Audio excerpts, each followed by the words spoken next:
Nadine, we are having so much fun working with you. And I just thought I'd take the opportunity to ask you and pick your brain on all things talent acquisition because you have such an incredible insight in there.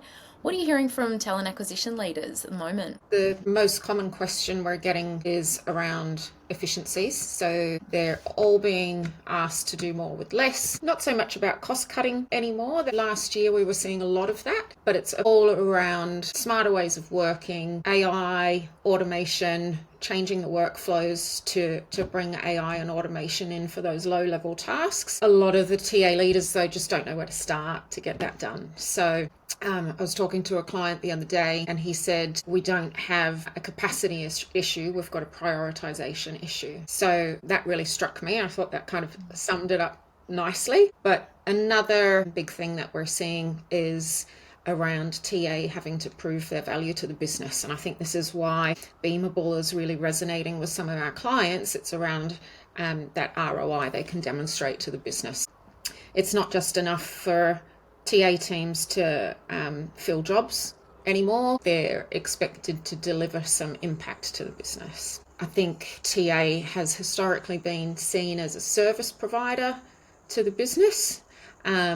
And we're seeing a lot more really needing to become much more strategic. That's really around rethinking their operating model. I talk a lot about people advisory as well, which is evolving from talent acquisition to more of an advisory function and really using data to drive those decisions. That's really interesting. How do you think about the ROI on a talent acquisition function? Well, HR is notoriously bad at numbers and accounting, and historically we've never been very good at it, but I do think that CPOs and CFOs are going to be working much more closely together in the new world. So ROI is hard to quantify, because how do you quantify some of these subjective measures? I think when it comes to that sort of stuff, we've really got to work out, well, what can we measure? And sales teams do it really well. Marketing teams do it really well. So it is possible. We're just probably not measuring the right things to start with. Right. And I think if we can get agreement on what types of work is creating value for the business. We know that talent is a huge part of the value equation for performance in an organisation. So if we can get agreement on what parts of talent acquisition are creating value, then we can start to measure what's our cost against that value creation. Yeah, and I think we're all kind of agreed on what is creating value. And at TQ, we talk about these moments that matter in the process. And it's a case, so those moments that matter may not necessarily be the same for every company that we work with, but we will sit down with them and really map that process and go, okay, well, what do you want to be known for? What are the really important aspects for your company, your culture, how you want to be perceived in the market? And they may decide that, we really want to focus on the human element, or we really want an amazing application process. So they're two very different things, right? Beamable allows our clients to really be able to dig in and do some macro analysis on where people are spending their time and how much value is it adding to the business. Yeah. Oh, that's awesome. We love being part of that story. Where do you see the efficiencies? Where are you seeing sort of the big themes around efficiencies for talent acquisition functions? AI. No surprises there. What kind of work is it offsetting? Like what parts of the process are you saying it can find some really big efficiency gains through AI? So I think you hear a lot of different things from TA leaders that they're kind of, in one sense, they're overwhelmed by the options with vendors and things around AI, or they're overwhelmed with the agentic tools and AI that's coming at them through their own technology, so like their ATSs or their workdays and things like that. But the big efficiency gain, I think, is not necessarily just AI, but automation, or really identifying those low value or highly administrative roles that can be done elsewhere. So whether that is automation or offshoring or a bot, but I do think that we have to be really careful to not automate everything. So just because we can doesn't mean we necessarily should. So again, I revert back to those moments that matter. So you can automate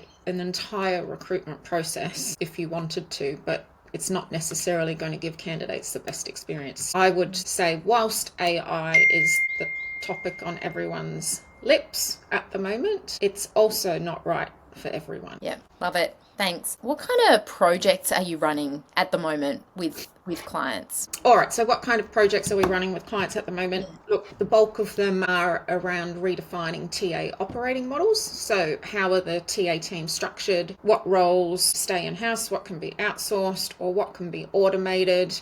And that's how we're using tech like Beamable. So we're using Beamable to map the work that these TA teams are doing and look for efficiencies.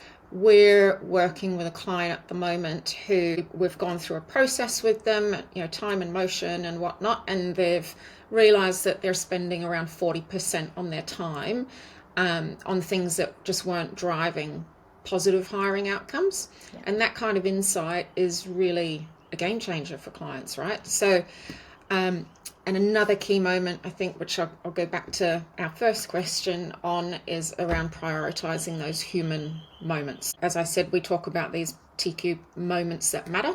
And thinking about a client that we're working with at the moment, he said to me yesterday, we really want to focus our time on the moments that matter. So we're actually going to go back to the future and have recruiters sit in on every single interview again. So the challenge for them is making that work without compromising efficiency or candidate experience. So where Beamable would come in with that piece of work is that would help their recruiters identify where they should be focusing their time so they can be deeply involved in those hiring decisions and supporting hiring managers with that. Yeah, brilliant. And we do need to make the most of the human time that we have. Time is the scarce resource for everyone, and obviously organisations pay for that time. So we really need to think very intentionally, don't we, about what our humans are doing, and now we've got options. So very exciting. And I thought it was really interesting. So I love this question that we heard from one of our sort of joint clients this week, which was around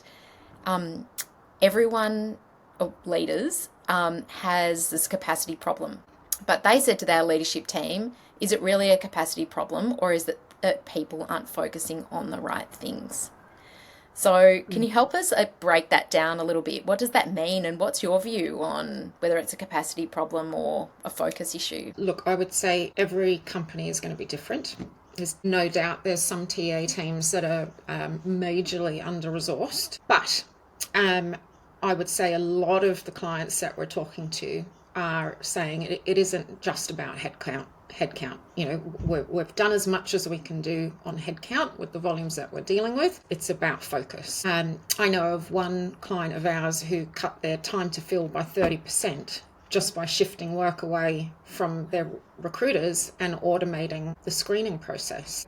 I think the real problem is that many leaders just assume that they need more people, when in most cases they just need better allocation of work. Beamable help uncover where those opportunities lie and where that work is happening and who or what should be doing it. Yeah, it's interesting. It's because there's actually a lot of different levers, and when we're in a cost-constrained environment, it can help us get really clear on what those levers are, not just hiring new people to do the work. But first, we always need to get that really deep visibility into what people are doing. And I think that's what a lot of people are lacking today, is really a deep understanding of what are my people actually doing, and is there duplication of work up and down on different roles and roadblocks from different processes and waiting on different people for information and all these types of things. So if we can get a really clear diagnostic of our current state first, then we know what levers we have to pull and make some decisions around that. Yeah, absolutely. It's about identifying those opportunities. It's not about we want to know exactly what every recruiter in your team is doing day in, day out. It's about we want to help your TA team have more meaningful roles as well. Yeah. So where are they spending the time on these energy sapping activities that aren't adding any value to the process? By removing those, we're really making those roles more engaging, more exciting, more challenging, and more human. Well said. So where will leading talent acquisition functions be in a year from now, or even 5 years from now? If you had a crystal ball, what do you think? I wish I had a crystal ball. I think 5 years is too far in advance with how quickly technology is changing. It would be really hard to say where we're at in 5 years. I do think that TA on the whole is going to be always dealing with the same sorts of issues as we've ever dealt with, finding the right people at the right time, how do we find them as quickly as humanly possible. All of those sorts of things will always remain top of mind for a TA leader.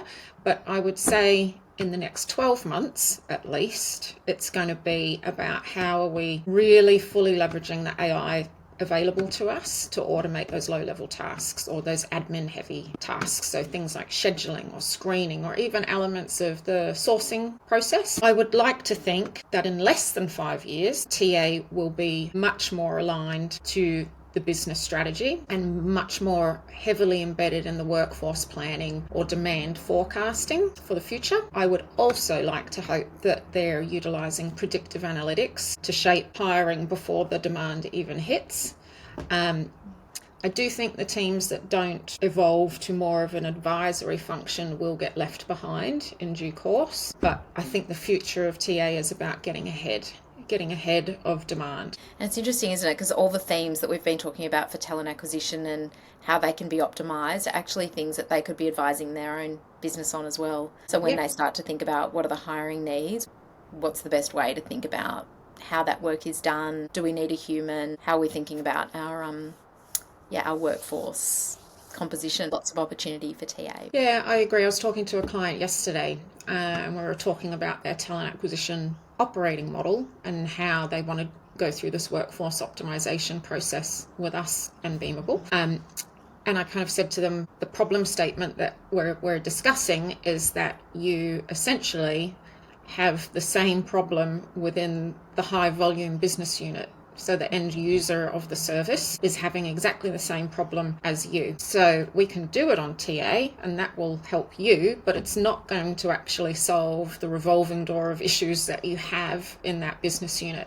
So a phase 2 might actually take that to the business and do exactly the same exercise for those 1,000 FTE over there and really work out why are people not engaged? Why are people leaving the business? Why are people frustrated in their roles? And how do we make those roles more impactful, more meaningful, and in due course improve retention, attrition, and so on. Yeah, brilliant. And what energising work that would be for the talent acquisition team as well. Well, thanks so much, Nadine. Absolutely love working with you, and thanks for the conversation.